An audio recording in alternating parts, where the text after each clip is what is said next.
አርዕስተ ዜና ወንድም ካሊድ ፋውንዴሽን 30 ሚሊዮን የሚገመት የሕክምና ግብአቶችን በአማራ ክልል ለሚገኙ ሆስፒታሎች ድጋፍ አደረገ። ኢትዮጵያና የአውሮፓ ህብረት በተለያዩ ዘርፎች ያላቸውን ትብብር ማጠናከር የሚያስችል ስትራቴጂያዊ አጋርነት ስምምነት ተፈራረሙ። በኤልፋሻር የሱዳን የመከላከያ ሰራዊት በመስጂድ ላይ ባደረሰው ጥቃት ሰዎች ህይወታቸውን ማጣታቸው ተሰማ። በግብጽ ሲካሄድ የቆየው የሐማስና እስራኤል ድርድር በሰላም ተጠናቀቀ። አሰላሙ አለይኩም ወራህመቱላሂ ወበረካቱ ድና የተከበራችሁ የነጃሺ ቲቪ ተመልካቾች ነጃሺ መረጃችን ተጀምሯል። ከመረጃዎቹ ጋር ሀያት ከማል ነኝ። አብራችሁን ቆዩ። ቀዳሚ ያደረግነው መረጃ ስናልፍ ወንድም ካሊድ ፋውንዴሽን 30 ሚሊዮን የሚገመት የሕክምና ግብአቶችን በአማራ ክልል ለሚገኙ ሆስፒታሎች ድጋፍ አድርጓል። በደቡብ ፈረንሳይ መቀመጫውን ያደረገው ሰላም ኢትዮጵያ መረዳጃ ማህበር ከወንድም ካሊድ ፋውንዴሽን ጋር በመተባበር ለጎንደር፣ ለኮምቦልቻና ለወልዲያ አጠቃላይ ሆስፒታሎች የሕክምና መገልገያዎችን ድጋፍ አድርገዋል። ድጋፉ ለታሰበለት ዓላማ እንዲውል የኢትዮጵያ አየር መንገድ፣ የኢፌዴሪ ሲቪል ማህበረሰብ ድርጅቶች ባለስልጣን፣ የኢትዮጵያ ጤና ሚኒስቴር ትብብር እንዳደረጉም ተገልጿል። በድጋፍ መርሃ ግብሩ ላይ ለኢፌዴሪ ጤና ሚኒስቴር ክብርት ዶክተር መቅደስ ዳማና የኢፌዴሪ የሲቪል ማህበረሰብ ድርጅቶች ባለስልጣን ዋና ዳይሬክተር ክቡር ሳምሶን ቢራቱ፣ የሰላም ኢትዮጵያ መረዳጃ ማህበር ተወካይ ዶክተር ተመስገን ቢሆነኝ እንዲሁም የጎንደር፣ የወልዲያ፣ የኮምቦልቻ አጠቃላይ ሆስፒታል ተወካዮችም ተገኝተዋል። በፈረንሳይ ከሚገኙ ሆስፒታሎች ለሕክምና ግብአቶች በማሰባሰብ ትልቅ አስተዋጽኦ ያበረከተው ሰላም ኢትዮጵያ መረዳጃ ማህበር ግምቱ 30 ሚሊዮን ብር የሚገመት ድጋፍ አድርጓል። በአማራ ክልል ላሉ ሆስፒታሎች የሚበረከተው ድጋፍ ዘመናዊ ኤሌክትሪክ አውቶማቲክ የሕክምና አልጋዎች፣ ዊልቸሮችና ዎከሮች እንዲሁም አልባሳትን ያጠቃለለ እንደሆነ ተገልጿል። ለኢፌዴሪ ጤና ሚኒስቴር ክብርት ዶክተር መቅደስ ዳባ ወንድም ካሊድ ፋውንዴሽን እየሰራቸው ያሉ በርካታ ሰው ተኮር አገልግሎቶች ሊደነቅ ይገባል ያሉት ሚኒስትሯ የበጎ አድራጎት ስራዎች እስኪጀመር አድካሚ መሆኑን ጠቅሰው ከተጀመረ በኋላ ግን ትልቅ በጎ አስተሳሰብ ውጤት እንደሚሆን ወንድም ካሊድ ፋውንዴሽን አንዱ ማሳያ ነው ብለዋል። የተቸገሩ ወገኖቻችንን የሚያግዙ ስራዎች ላይ ሁሉም ኢትዮጵያዊ ትብብርና እገዛ ሊያደርግ እንደሚገባ ሚኒስትሩ ጥሪያቸውን አቅርበዋል። በመጨረሻም ከኢፌዴሪ ጤና ሚኒስቴር ክብርት ዶክተር መቅደስ ዳባና ከሰላም ኢትዮጵያ መረዳጃ ማህበር የጎንደር፣ የኮምቦልቻና የወልዲያ አጠቃላይ ሆስፒታል ተወካዮች በተገኙበት የሕክምና መሳሪያዎች ርክክብ ተደርጓል። ኢትዮጵያና የአውሮፓ ህብረት በተለያዩ ዘርፎች ያላቸውን ትብብር ማጠናከር የሚያስችል የስትራቴጂያዊ አጋርነት ስምምነት ተፈራርመዋል። ስምምነቱ በዲጂታላይዜሽን፣ በታዳሽ ኃይል፣ በምግብ ስርዓት፣ በጤና፣ በመሰረተ ልማት እንዲሁም በሰላምና ጸጥታ ሁለቱ ወገኖች ያላቸውን ትብብር ለማጠናከር ያለመ ነው ተብሏል። ስምምነቱን ፕሬዝዳንት ታዬ አጽቀሥላሴና የአውሮፓ ህብረት ኮሚሽን ፕሬዝዳንት ኡርሱላ ቮንደር ሌየን ናቸው የተፈራረሙት። በስምምነቱ መሰረት ህብረቱ በኢትዮጵያ ለዘላቂ ልማት፣ ለአካባቢ ጥበቃ፣ ለመሬት አስተዳደርና ሌሎች ስራዎች የሚውል 105 ሚሊዮን ዩሮ ድጋፍ አድርጓል። ከስትራቴጂያዊ አጋርነት ስምምነቱ አስቀድሞ ፕሬዝዳንት ታዬ አጽቀሥላሴና ኡርሱላ ቮንደር ሌየን በተለያዩ ጉዳዮች ዙሪያ ተወያይተዋል ነው የተባለው። ፕሬዝዳንት ታዬ አጽቀሥላሴ የአውሮፓ ህብረት ግሎባል ጌትዌይ መርሃ ግብር በኢትዮጵያና በህብረቱ መካከል የጋራ ስትራቴጂያዊ ራዕይን ለመቅረጽና አጋርነታቸውን ይበልጥ ለማጠናከር በትክክለኛው ወቅት ይፋ መደረጉን አንስተዋል። ስምምነቱ ከግማሽ ምዕተ ዓመት በላይ ያስቆጠረውን ዲፕሎማሲያዊ ግንኙነት በማሳደግ በፈረንጆቹ 2016 ለተፈረመው የስትራቴጂያዊ ትብብር ስምምነት ተጨማሪ አቅም እንደሚሆን ተገልጿል። ታዋቂ ግለሰቦች ወይም ድርጅቶች በሚፈልጉት መልክ እንዲታተምላቸው ይፋ የተደረገው አዲሱ የተሽከርካሪ መለያ ሰሌዳ አሰጣጥ ስርዓት የሚፈቅድ ነው ሲል የትራንስፖርትና ሎጂስቲክስ ሚኒስቴር ገልጿል። የትራንስፖርትና ሎጂስቲክስ ሚኒስቴር በርካታ ችግሮች ነበሩበት የተባለው የተሽከርካሪ መለያ ሰሌዳ መቀየሩን ይፋ ማድረጉም የሚታወስ ነው። ጉዳዩን አስመልክቶ መግለጫ የሰጠው የትራንስፖርትና ሎጂስቲክስ ሚኒስቴር አሁን በስራ ላይ ያለው መለያ ሰሌዳ ከ1994 ጀምሮ ላለፉት 23 ዓመታት በስራ ላይ መቆየቱን አስታውሰዋል። የሰሌዳው መቀየር አስፈላጊ የሆነበትን ዝርዝር ምክንያቶች ያስረዱት የትራንስፖርትና ሎጂስቲክስ ሚኒስቴር አለሙ ስሜ በቀድሞ የትራንስፖርት አዋጅ መሰረት ሲሰጡ የነበሩት የሰሌዳ አይነት አመራረትና አወጋገድ ወቅቱ ከሚጠይቀው የአገልግሎት አሰጣጥ ጋር አብሮ ስለማይሄድ ነው ብለዋል። ስለሆነም ሰዎች ሲቀይሩ ታዋቂ ሰዎች ወይም ድርጅቶች በመረጡት መልኩ ማሰራት እንደሚችሉም ተገልጿል። አገልግሎት አሰጣጡ ከዘርፉ እድገት ጋር እንዳልተጣጣመ የሚናገሩት ሚኒስትሩ ኢትዮጵያ ተቀብላ ካጸደቀቻቸው ዓለም አቀፍ ሕጎች ጋርም አብሮ እንደማይሄድ አስረድተዋል። አዲሱ ሰሌዳ ግን የተገልጋዩን እርካታ የሚያረጋግጥ ዓለም አቀፍ ስምምነቶችን መሰረት ያደረገ አሰባሳቢ ወይም የውል ትርክቶችን በሚፈጥር መልኩ የተዘጋጀ ነው ሲሉ የትራንስፖርትና ሎጂስቲክስ ሚኒስትር አለሙ ስሜ ተናግረዋል። በተጨማሪም አዲሱ ሰሌዳ የተሽከርካሪ ሰሌዳ አመራረት፣ አወጋገድ፣ ስርጭትና ወጥነቱ በቴክኖሎጂ የተደገፈ እንደሆነም ተናግረዋል። አዲሱ መለያ ሰሌዳ በሀገር አቀፍ ደረጃ ወጥ ሲሆን ይህም ከዚህ ቀደም አንድ ተሽከርካሪ ከሌላ አካባቢ ነው የመጣው በሚል የሚፈጸምበትን መድሎም የሚያስቀር ነው ተብሏል። የሸገር ከተማ በ12ኛ ክፍል ፈተና ከፍተኛ ውጤት ላስመዘገቡ ተማሪዎች እውቅና ሰጥቷል። የሸገር ከተማ አስተዳደር በ12ኛ ክፍል ማጠናቀቂያ ፈተና ከ500 ነጥብ በላይ በማምጣት ከፍተኛ ውጤት ላስመዘገቡ ተማሪዎች እውቅና ሰጥቷል። ከተማ አስተዳደሩ ከፍተኛ ውጤት ላስመዘገቡ የግልና የመንግስት ትምህርት ቤቶች እንዲሁም ተማሪዎቻቸው ነው የማበረታቻ እውቅና የሰጠው። የከተማ አስተዳደሩ የትምህርት ቢሮ ኃላፊ አቶ ፊራኪያ ካሳሁን የግልና የመንግስት ትምህርት ቤቶች ውጤታማ ተማሪዎችን እንዲያፈሩ የመደገፍ ስራ እየተሰራ መሆኑን ተናግረዋል። ቢሮው የትምህርት ቤቶችን ተደራሽነት በማስፋፋት የግልና የመንግስት ትምህርት ቤቶች የተሻለ ውጤት እንዲያስመዘግቡ በመደገፍ የበኩሉን አስተዋጽኦ እየተወጣ እንደሚገኝም ጠቁመዋል። በዚህም ትምህርት ቢሮ በ2017 ትምህርት ዘመን የ12ኛ ክፍል ማጠናቀቂያ ፈተና ከ500 ነጥብ በላይ ውጤት ያስመዘገቡ የሁለተኛ ደረጃ ትምህርት ቤት ተማሪዎች የሜዳሊያና የገንዘብ ሽልማት አበርክቶላቸዋል። በመርሃ ግብሩ 57 ተማሪዎች የሜዳሊያ ሽልማት የተበረከተላቸው ሲሆን 6 ከፍተኛ ውጤት ያስመዘገቡ ተማሪዎች ተጨማሪ የገንዘብ ማበረታቻ ተሰጥቷቸዋል።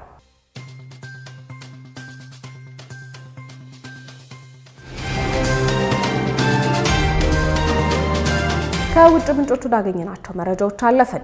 በኤልፋሻር የሱዳን የመከላከያ ሰራዊት በመስጂድ ላይ ባደረሰው ጥቃት የ13 ሰዎች ሕይወት ማለፉ ተሰምተዋል።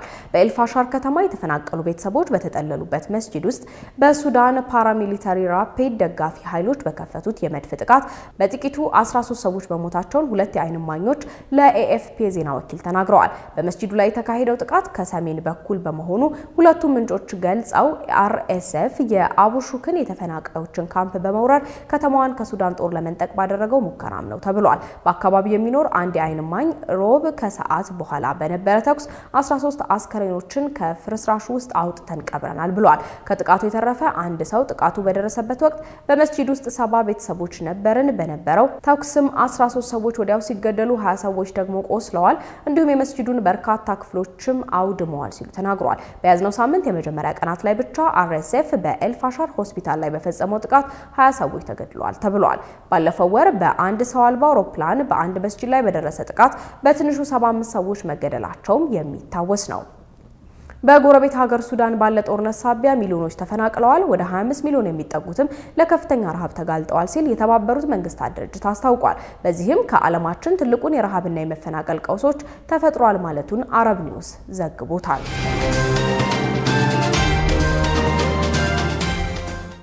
የሐማስና እስራኤል የመጀመሪያ ምዕራፍ ስምምነትን አስመልክቶ በርካታ ሀገራት ደስታቸውን ገልጸዋል። 2 ዓመት ያስቆጠረው የእስራኤል ዘር ማጥፋት ተግባር እንዲቆም ለ4 ቀን በግብጽ ሲካሄድ የነበረው የሐማስና እስራኤል ድርድር የመጀመሪያ ዙር ለፍልስጤማውያን የሰላም ተስፋ ማሳየቱን ተከትሎ የበርካታ ሀገራት መሪዎች ደስታቸውን ገልጸዋል። ሐማስ ስምምነቱን በተመለከተ በሰጠው መግለጫም ፕሬዝዳንት ዶናልድ ትራምፕ በስምምነቱ ላይ ዋስትና ሊሰጡ ይገባል ያሉ ሲሆን የአረብ ሀገራትን ጨምሮ ሁሉም የአውሮፓ ሀገራት ከእስራኤል መንግስት ጋር የተስማማናቸው ነጥቦች ሙሉ በሙሉ ተገበሩ ድጋፍ ሊያደርጉ ይገባል በማለት ተናግረዋል። በኳታር ግብጽና ቱርክ ለፍልስጤማውያን ሰላም እንዲሰፍን ላደረጉት ድጋፍም ምስጋናቸውን ገልጸዋል። ለፍልስጤም ነጻነት ሲታገሉ ለሞቱት በሙሉ አላህ ጀነትን እንዲወፍቃቸውም ቡድኑ ተመኝቷል። የእስራኤል ወታደሮች ከጋዛ ሙሉ በሙሉ ለቀው እንደሚወጡ ያስታወቀ ሲሆን ፍልስጤማውያን ሉዓላዊነታቸው ተጠብቆ እንደሚኖሩ ተስፋ አለኝም ብለዋል። ስምምነቱን ተከትሎ ከተለያዩ ሀገራት መሪዎች መልእክት ተላልፏል። የአሜሪካው ፕሬዝዳንት ዶናልድ ትራምፕ እስራኤልና ሐማስ የመጀመሪያ የሰላም ስምምነት መፈራረማቸው እንዳስደሰታቸው በትሩዝ ገጻቸው ላይ ጽፈዋል። የቱርኩ ፕሬዝዳንት ረሲፕ ታይፕ ኤርዶጋን የሐማስና የእስራኤል ድርድር የጋዛን የተኩስ አቁም ስምምነት በመፍጠሩ መደሰታቸውን አስታውሰዋል። ቱርክ የሰላም አተገባበሩን በቅርበት እንደምትከታተልና ለሂደቱ አስተዋጽኦ ማበርከቷን እንደምትቀጥል ተናግረዋል። በተጨማሪም የፈረንሳይ፣ ቻይና፣ እንግሊዝ፣ ጣሊያንን ጨምሮ የበርካታ ሀገራት መሪዎች በመጀመሪያው ዙር ስምምነት መደሰታቸውን አልአረቢያ ዘግቧል። የተኩስ አቁሙ ከቀኑ 6 ሰዓት ላይ እንደሚጀመር የተገለጸ ሲሆን በ72 ሰዓታት ውስጥ የእስረኞች ልውውጥ እንደሚደረግም ታውቋል። በመስጂደል ሐረም 500 ቢሊዮን ዶላር አላህ እንዲሰጠው ዱዓ ሲያደርግ የታየው ሰው መነጋገሪያ ሆኗል። ብዙ ሰዎች ወደ አላህ ቤት መስጂደል ሐረም ሲሄዱ ለዱንያም ሆነ ለመጪው ዓለም አኺራ የሚሆን ዱዓን ያደርጋሉ።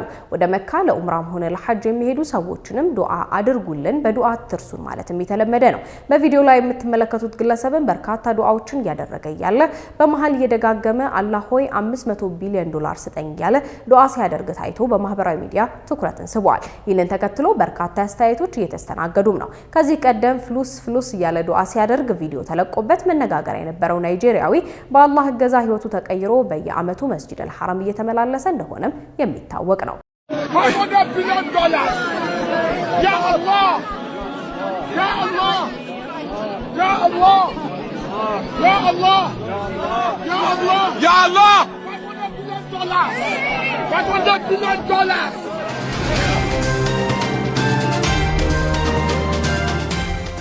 ቻት ጂፒቲን በሳምንት 800 ሚሊዮን ሰዎች እየተጠቀሙት መሆኑ ተነገረ።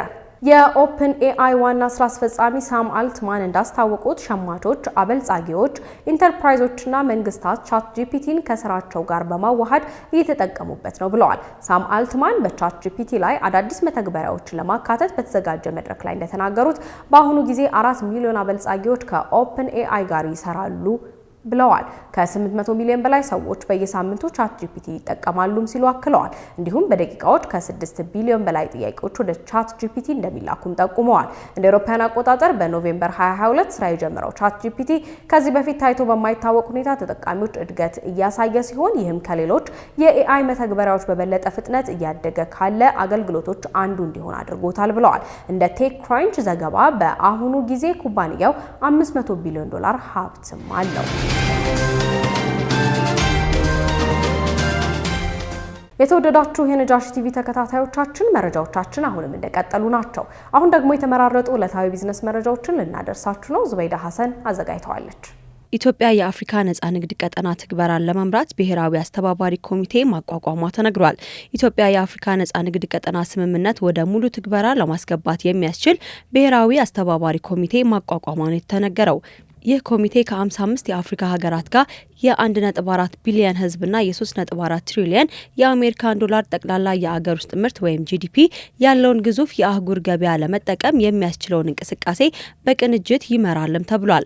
በንግድና ቀጠናዊ ትስስር ሚኒስቴር የሚመራው ይህ ኮሚቴ የገንዘብ ሚኒስቴር፣ ብሔራዊ ባንክ፣ የጉምሩክ ኮሚሽን፣ ትራንስፖርትና ሎጂስቲክ ሚኒስቴርን እንዲሁም የግሉን ዘርፍ ተወካዮችን ጨምሮ ቁልፍ ተቋማት ያካተተ ሲሆን የትግበራ ሂደቱን ለመቆጣጠር የሚያስችሉ ንዑሳን ኮሚቴዎችም ተቋቁመዋል ተብሏል። የንግድና ቀጠናዊ ትስስር ሚኒስቴር እንደገለጸው አገሪቱ ለትግበራ ዝግጅቷን ማጠናቀቋ ከተደረሱ ስራዎች መካከል 97 በመቶ የሚሆኑት የታሪፍ መስመሮችን በሂደት ወደ ዜሮ ታሪፍ እንዲወርዱ ተወስኗል ተብሏል። በተጨማሪም የጉምሩክ ኮሚሽን ለኤክስፖርት የሚላኩ ምርቶችን የምስክር ወረቀት የመስጠት ስራውን ማጠናቀቁም ተዘግቧል። ኬንያ የመጀመሪያውን አጠቃላይ የክሪፕቶ ከረንሲ ህግ ልታጸድቅ መሆኑ ተሰምቷል። ኬንያ የመጀመሪያውን አጠቃላይ የዲጂታል ሀብቶች ህግ ለማውጣት መቃረቧ ተዘግቧል። በቨርቹዋል አሴት ሰርቪስ ፕሮቫይደር ወይም ቪኤኤስፒ ቢል 2025 የተባለው ረቂቅ ህግ በፓርላማ ሶስተኛ ንባብ ላይ ከጸደቀ በኋላ አሁን የፕሬዚዳንት ዊሊያም ሩቶ ፊርማን ብቻ በመጠባበቅ ላይ እንደሚገኝ ነው የተገለጸው። ይህ ህግ ኬንያ ለዲጂታል ሀብቶች ግልጽ የአሰራር መመሪያ በማውጣት ከአፍሪካ ቀዳሚ አገር አንዷ እንድትሆን ያደርጋታል ተብሏል። ረቂቁ የኬንያ ማዕከላዊ ባንክና የካፒታል ገበያዎች ባለስልጣን በጋራ የዘርፉን ተቆጣጣሪዎች እንዲሆኑ ስልጣን ይሰጣቸዋልም ተብሏል። የህጉ ዓላማ ለዘርፉ ግልጽነትና መዋቅርን በመስጠት ፈጠራን ከተጠቃሚዎች ጥበቃ ጋር ማጣጣም ያስችላልም ተብሏል።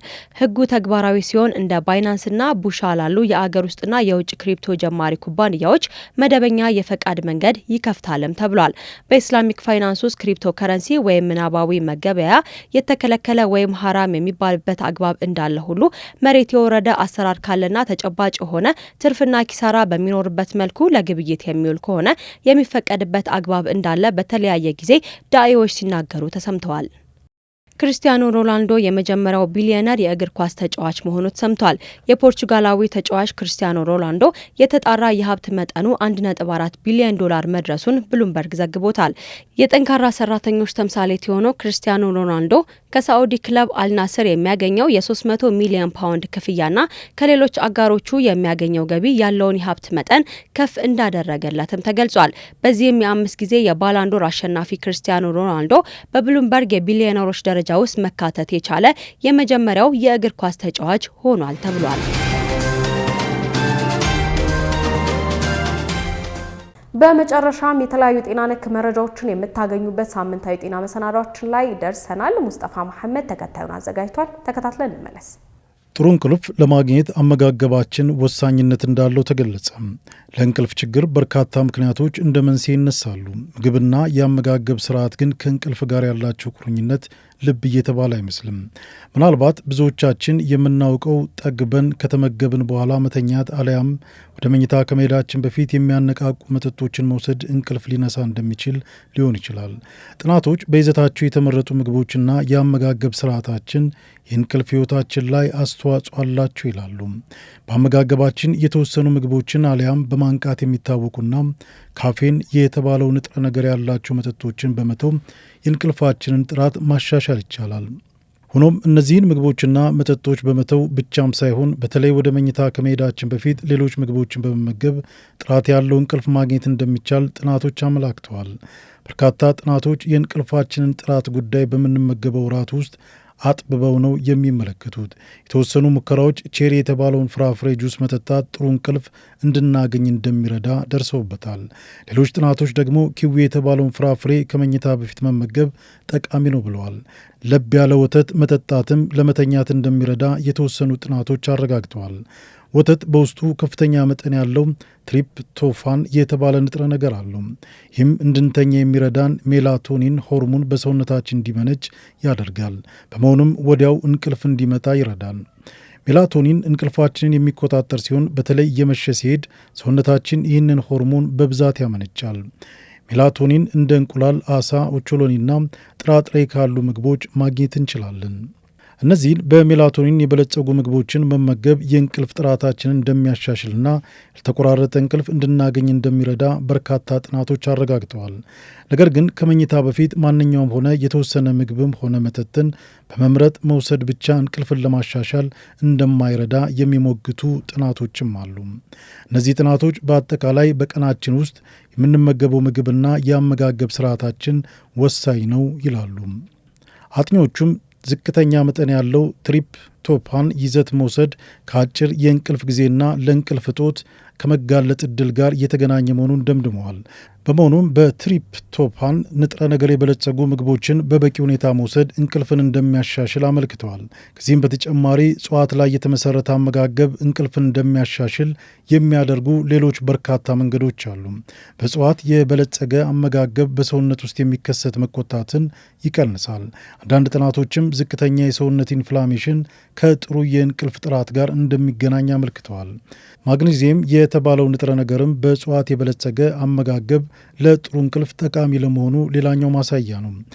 እንስሳት ላይ የተሰሩ ጥናቶችም ጥሩ እንቅልፍና ፖሊፔኖል የተባለው ንጥረ ነገር ያላቸው ወሳኝ የሆኑ እጽዋትን ከመመገብ ጋር ያላቸው ግንኙነትን አሳይተዋል። ሆኖም ሴንት ኦንጅ እንደሚሉት ይህንን በሰው ላይ በሚሰሩ ጥናቶች መገምገም አስቸጋሪ ነው ብለዋል። ምክንያቱም የተለያዩ ምግቦች ያላቸውን የፖሊፔኖል ይዘት የሚያሳዩ መረጃዎች ስለማይኖሩ አንድ ሰው ምን ያህል ፖሊፔኖል ንጥረ ነገር ያላቸውን እጽዋት እንደተመገበ ለመለካት አዳጋች ነው። ቢለካ እንኳን ትክክለኛ መሆን አይችልም ብለዋል። አካላዊ እንቅስቃሴ ካላደረጋችሁና በፋብሪካ የተቀነባበሩ ምግቦችን መመገብ ካላቆማችሁ እንዲሁም ቋሚ የሆነ የመንቂያና የመተኛ ሰዓት ካላስቀመጣችሁ በስተቀር ያለባችሁን የእንቅልፍ ችግር ማስወገድ አትችሉም ይላሉ።